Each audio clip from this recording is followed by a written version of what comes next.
Why I use yarn. Yarn is the preferred method of braiding hunters in the United States because it is more pliable, softer, and can create a better structure to the braid than a rubber band. So when I'm braiding and I add the yarn into the braid mid-braid, what happens here is that I'm adding a level of internal structure and integrity, kind of like having internal stitches in a wound, right? This draws it in and together. If I had a rubber band, I would have less control over how to set the knot and how to shape the braid. The yarn itself is really good at moderating tension. A rubber band automatically wants to assume its original shape and will pull.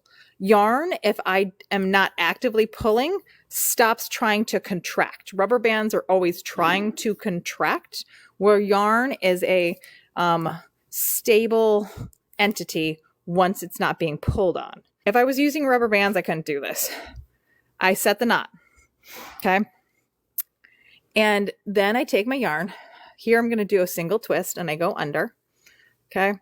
Now, I can stop the tension there. A rubber band would automatically keep tightening. Because I have the yarn stops tightening as soon as I stop pulling. So I can control exactly how much tension is at the top of the braid. Now I'm going to do 2 twists. And again, when I can stop the tension.